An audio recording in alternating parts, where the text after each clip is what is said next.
Hey, it's Tricia Robinson, Danbury Education. I wanted to give you an update. So last week I shared with you that Danbury was ranked last place, 169th out of 169 districts in the state of Connecticut, and that I wanted to do something about it. So I know there's a lot of you out there who live in Danbury or who live in Connecticut who also believes this probably isn't the best thing for our children and our education. So I want to give you an update of the things that have happened in the last week so that you can be better prepare yourself and possibly join me on this little mission I have. So first, Wednesday night, I did go to the Board of Ed. I did speak, basically this time saying I want to work with you to figure out how we can fund our Danbury public schools.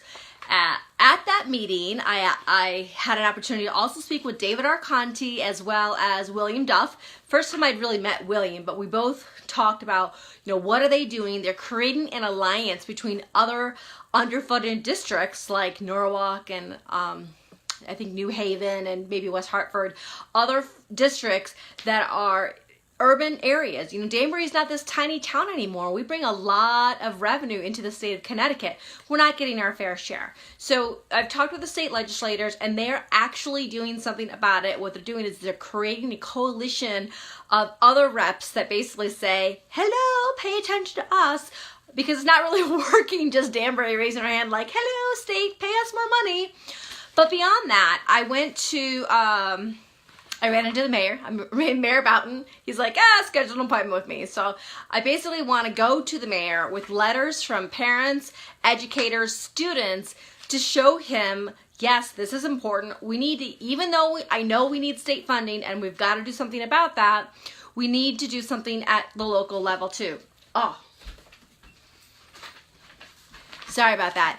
Fred Carrot, who's on the Board of Ed, wrote a really great article. I'm going to post it in comments here. I'm also going to post a couple other things. Basically, requesting on Danbury News Times that Mayor Boughton approve the $7 million funding budget proposal from the Board of Ed. But here's what I find interesting. If you didn't get a chance to read it, Danbury's commitment to education decreased over the last 10 years, resulting in a shortfall of nearly $62 million over time. Meanwhile, Danbury student enrollment increased nearly 12% to 22%, and English language learners increased by 7%. So, we used to, in Danbury, fund at a rate of 55.2% of our tax dollars were going into education. We have dropped to 51.19%. So we've dropped 4 percentage points in how Danbury funds our education. All the while, our population has dramatically increased in Danbury. So that, to me, spells disaster. You can't keep underfunding. Hey, Jazz, you can't keep underfunding our Danbury education, both at the local level and at the state level. So here's what I did. So I spoke to our local representatives. I ran into the mayor. That was just lucky, by the way. I got some stuff from the Board of Ed. They have a Danbury school. So I've got that. I've got a grassroots manual because in Danbury what we're doing is we're paying a, what is he called? Why can I not remember what he's called? A lobbyist. Okay, we're paying a lobbyist to basically make sure bad things don't happen in Danbury and also try to get good things to happen for Danbury funding.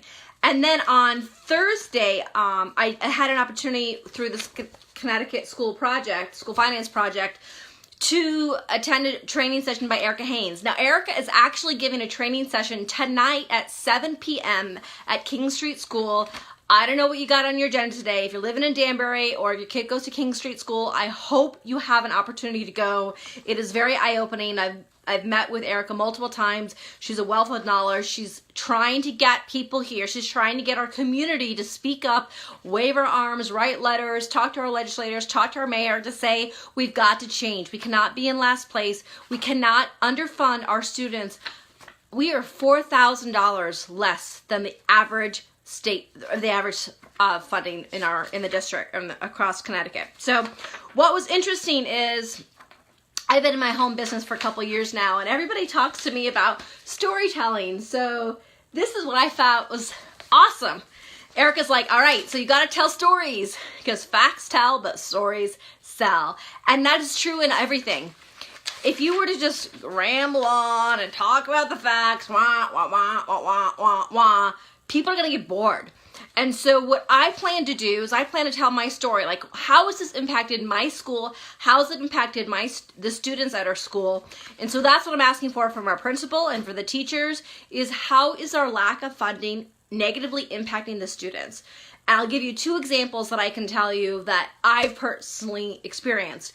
When I don't remember if it was an October meeting, but we sat down with our principal and he shared with us that we knew we got rid of 5.5 people. It was not even his decision. He came to the school and they basically said, we're getting rid of paras, so goodbye kindergarten and first grade help. And we're not a Title I school in Danbury. All the other schools are Title I. They get different resources. And the magnet school is not a Title I school, so we don't get those additional resources. And so they said, bye-bye, paras. And our kindergarten has had a huge impact, unfortunately. The letter recognition a year ago, by I think it was end of October, was at 88%. 88% letter recognition, or maybe it was 80%. This year, without the paras, our letter recognition dropped in the 30 percentile. So we lost 50% letter recognition, and our student demographic population didn't change all that much. And the one thing that really did change is we lost all the paras in kindergarten. So I was like, wow, that's painful. That's horrible. We can't let this happen. But yeah, there's no resources. And so the principal asked for volunteers. And so me and my friend Rachel decided we could give up, half hour every single day of our personal time to go tutor kids. And the greatest need at our school is kindergarten. Because if you let a kindergartner fall behind, if they can't read by the end of kindergarten, they're in really deep trouble by the time they get to first grade. Stacy, I want you to write a letter, and I will bring it to Mayor Boughton myself, because he promised me that he would sit down with me, and I think we need as many parents that are fired up about this. You don't have to speak, I'll speak, but we need people like you, Stacy, that are upset about this to actually do something about it. So write a letter, something. If you could help me out with that, I really appreciate it.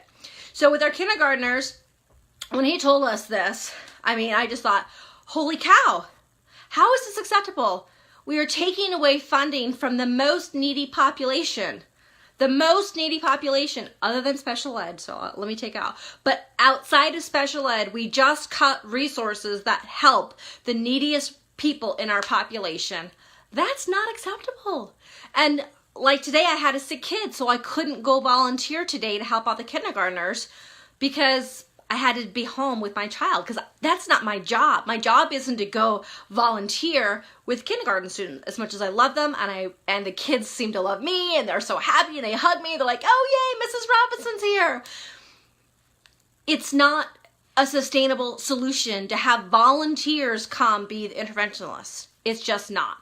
The second example, yes, Stacy, we are the least funded district in our state, and we're 4,000 below the state average. The other issue, this is kind of sad, is our substitute funding. I don't know what's happening, but apparently it's really hard to get a substitute teacher and a substitute admin at our school.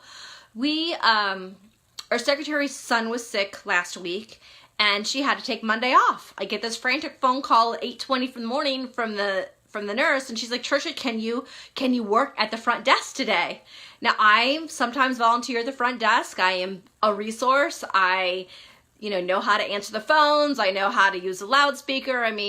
It's really not too terribly difficult, but it's still, for someone who's never done it before, it's a learning curve. and we didn't have a resource to be our secretary for the day. And every single time, no sub. Hey, it's just, yes. So when we don't have enough subs, here's what they do. At our school, our principal becomes the sub for the day sometimes, which means our principal isn't able to do his job. He's not able to meet with teachers. He's not able to do he's doing intervention with the 4th and 5th graders to help with the math. He's not able to pull his small groups out because he's got to teach another grade. Or what they do is if they have a class, they literally divvy up the students and just spread them out amongst the different teachers. That's not as sustainable. That's not what you do to our children. Why do we have a sub problem? I'm betting it has something to do with funding. But most parents don't know that this is happening. I don't think that it's because they don't care. I honestly believe if the Danbury parents knew what was happening, if they understood how this is negatively impacting our student population, I think they would be more angry about it. I think they would feel like we got to do something, we got to make a change. I need more people to fired up about this, willing to write a letter or sit in a seat with me to make change happen. And so if you are that parent, if you want more information, send me a private message, comment below you'd like more info.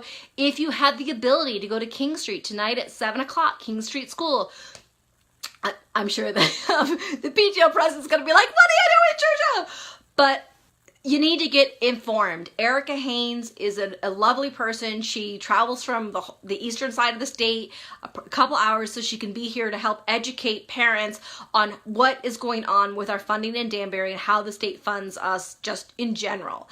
She's a great resource. You're going to learn a lot from her. And if you can't make it tonight, I get it. It's last minute. I didn't get to you sooner. But I am meeting with Michael Ferguson, who is my state rep, on Thursday to just kind of understand what the strategy is and see what we can do. But I honestly think we need to tackle this from two ways. We got to go local government, Danbury local government. We got to talk to our mayor. We got to be the ears. We got to eyes. We got to be the voice of our students. We have got to say, Mayor Boughton, we need more funding for our education in our Danbury public schools. We're already in last place. Our population's increasing. We have had increased tax dollars, but apparently they're not going to education. So we need to take the money. We've got to do something. We've got to help fill the void. And yes, we've got to go to the state and be like, Danbury sends you a ton of money. Kind of time to bring it back, trying to give us money so that we can properly fund our students in Danbury. So again, if you want more information, just comment or send me a private message and I will try to get you included. I have found other parents and other teachers that are willing to support me in this broad education spectrum. So just let me know if you'd like to be included. I definitely don't want to leave anybody out or behind. We have got to do something different in Danbury. We cannot let this happen any longer. There has to be change, and we have the power to do it if we work together, if we take all the resources and make some noise. We've got to make some noise. I believe in us. I believe in the population of Danbury, and oh, by the way, you are the solution. We are the solution. So let's be that solution. Let's get our voice. Let's make sure Mayor Boughton knows. Let's make sure our state legislators know what's going on and be part of the solution for our Danbury students. All right, take care. Have a good night. Let me know if you want more info. Good night, guys.